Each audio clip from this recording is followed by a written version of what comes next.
But if I fall asleep and death takes me away, don't be surprised, son, I wasn't put here to stay at night. The evil army of Shaitan on play, so the family sits together.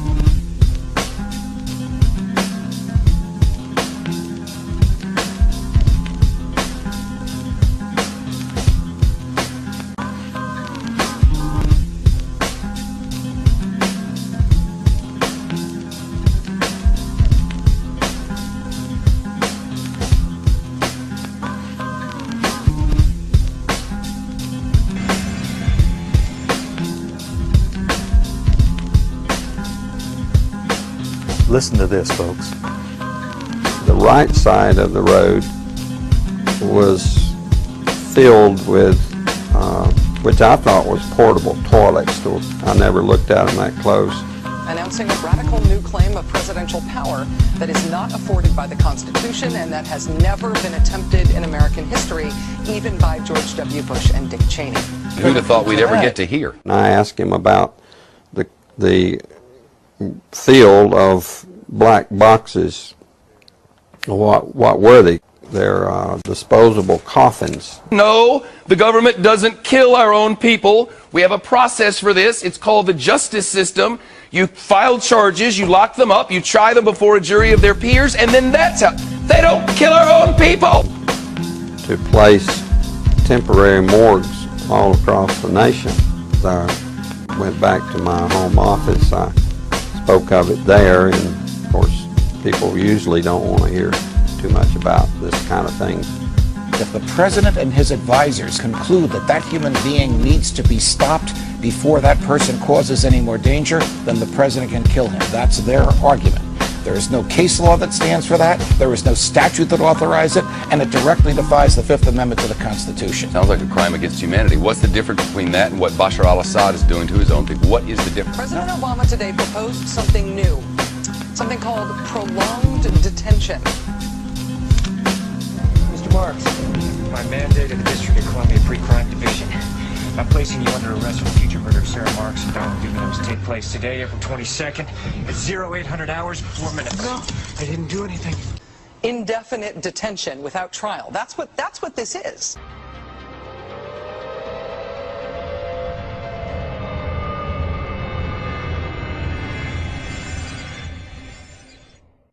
It's important to note here that this document was created in 2010. It was under the Obama administration. The document outlines military procedures for internment and resettlement of civilians. On page 260, it shows the basic layout for a facility focusing on detainment. It is depicted with interrogation areas, tribunal areas, and mortuaries. Each detainment facility is designed to hold 4,000 prisoners, and they are depicted with multiple levels of barbed wire separating compartments within the facility, with a double barbed wire fencing closing them and watched over by 24 guard towers. Now, if there's any question whether these plans are active or just theoretical, this should be settled by the fact that the U.S. Army has been running ads for job positions in these camps since 2009. Apparently, they're still hiring.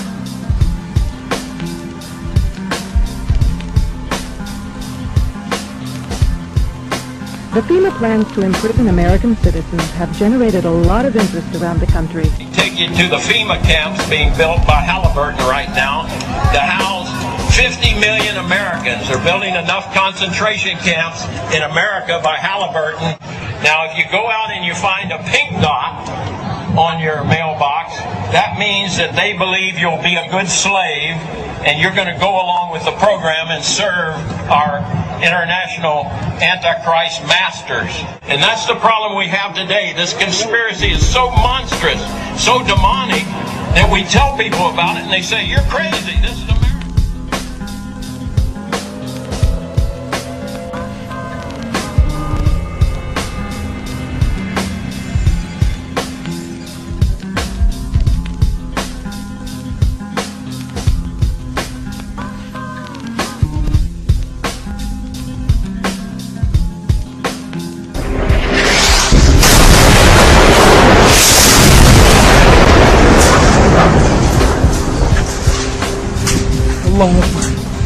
Allah.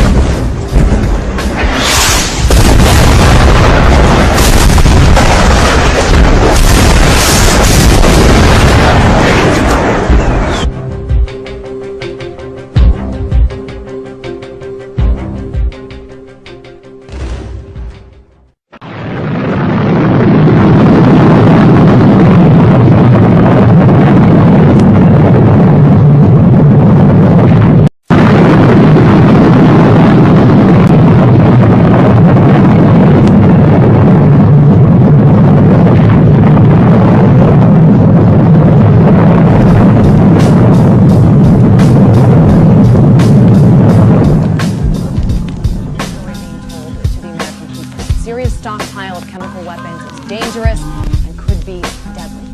Sound familiar? Well, if it does, that could be because you heard similar talk a decade ago in the lead up to war in Iraq. The danger to our country is grave. The danger to our country is growing. The Iraqi regime possesses biological and chemical weapons. Weapons of mass destruction. Weapons of mass destruction. Weapons of mass death. Every statement I make today is backed up by sources, solid sources. These are not assertions. What we're giving you are facts and conclusions based on solid intelligence. Well, not questioning these assertions and that solid intelligence is regarded today as one of the biggest media fails in history. And yet there's a possibility we're seeing something similar with Syria, that this alleged movement of chemical weapons could mean the West can and should get involved. This was made abundantly clear today as the latest news came out regarding the turmoil in the region. Of the capital, video footage and eyewitness accounts suggest that attacks hit weapons dumps, triggering large explosions there. Syria says a number of people were killed and wounded amid widespread destruction. The Arab League has condemned the strikes and demanded the UN Security Council act to stop any more. Syrian Deputy Foreign Minister Faisal al-Mikdad has called this morning's attack on a Syrian military research facility, to quote him, a declaration of war by Israel. Because Syria, of course, is a close ally of Iran, and in all likelihood, Iran is now bound to also declare war.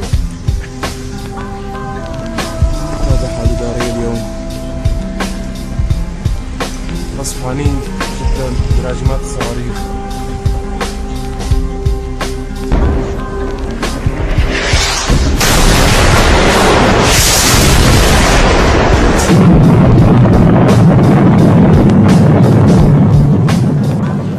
Just walking the streets, death could take you away. It's never guaranteed. He said, he pulled up a piece of paper off his desk. He said, I just got this memo from the Secretary of Defense's office that says we're going to attack and destroy the governments in 7 countries in 5 years. We're going to start with Iraq, and then we're going to move to Syria, Lebanon, Libya, Somalia, Sudan, and Iran. 7 countries in 5 years. Well, hundreds of U.S. and NATO soldiers reportedly arrived. Isn't there a danger, though, that despite what's happening domestically in Syria, this could actually turn into a regional conflict? Already we've seen 5 people killed in Lebanon, a Turkish jet shot down recently. While this bickering goes on amongst those world powers, as they call themselves, is there not a danger of it spreading much further now beyond Syria's borders? Well, if you look at the planning, if you were in the Pentagon right now, or in any of the top think tanks in the U.S., or even a year ago, the plan is, Bill, the plan is regional destabilization, okay? The U.S. Embassy has drawn up plans as far back as early this year, and is already organizing plans as far back as April to evacuate 20,000 American citizens from Lebanon, and embassy staff and NGO workers, okay? This is really happening, okay? You haven't read about it, but it's on a very good source from in Beirut that is happening. Now, what does that mean? That means they're already planning for the destabilization of Lebanon, Washington. So is this good news for Lebanon? No, it's not. Okay, Patrick, just briefly then, what is the end goal for all of this regional destabilization? What's the main aim here, just briefly, from your point of view? The door is open for an attack on Iran, and that is the precursor. Breaking news as more than 20 embassies and consulates are closing around the world right now. And here at home, increased security measures are now in place. ABC News has learned this morning that the intercepted communications that led to the alert indicate terrorists are planning an attack that is going to be big and, quote, strategically significant. We don't show the bodies of children without a good reason, but this is potential evidence that chemical weapons were used. And here at the Pentagon, officials have updated the target list for potential airstrikes in Syria. Officials are telling us that Assad's forces are moving, and so the options available to President Obama have to be current.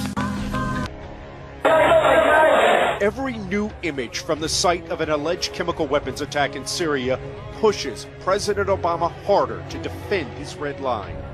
What we've seen indicates that this is clearly a big event of grave concern. But the outrage among U.S. allies is building along with pressure to do more. The Pentagon has just updated the list of potential targets in Syria, including the option of using cruise missiles to destroy Assad's capability to deliver chemical weapons. It appears the Syrian government is preparing its biological and chemical weapons. Hillary Clinton gave Syria a warning this morning about the use of chemical weapons. The possible use of chemical weapons by the Syrian regime. The Syrian government is losing its grip on Damascus, and that may be part of the reason why they are preparing their chemical weapons. The data shows moving, apparently, these weapons. So does the increased attention to Syria's chemical weapons mean that the West is readying itself for an invasion, building an arsenal of justification?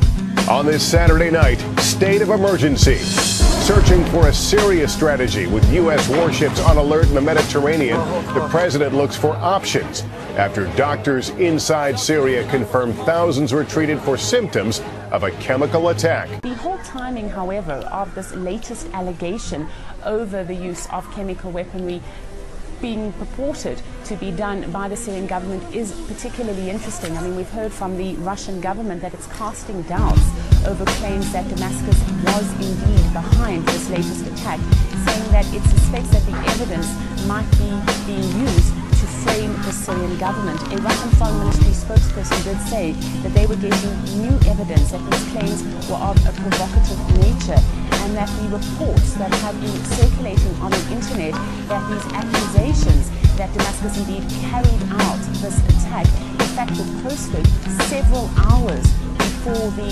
so-called attack actually happened. So, of course, there are a lot of question marks over what indeed transpired earlier this week.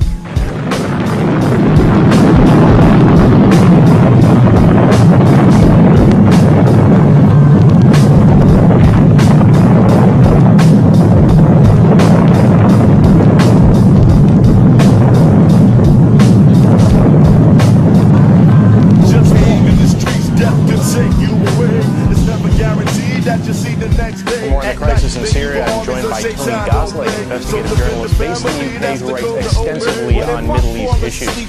So the Arab League has also decided to halt all diplomatic cooperation with Syria's government, putting it effectively into further isolation. What do you think would be the consequences of such unanimity in the Arab world against the Assad regime? Well, I don't think that those regimes really represent the individuals in those specific countries. I mean, the Arab League now has become almost simply a tool of the West, because most of the most powerful countries in there are very much under the Western petrodollar influence, and they don't represent their people either. They're monarchies, almost all of them. They also have a horrendous human rights record, so I don't think that the Arab League really represents the Arab people in any way nowadays. Let's not forget also in December and January we had an Arab League sponsored investigation into Syria looking at exactly what was going on. The only trouble is that hasn't surfaced, that report, except on the internet because it was leaked. The reason for that is that it didn't come up with what the Western Arab leaders and the Western press wanted to hear.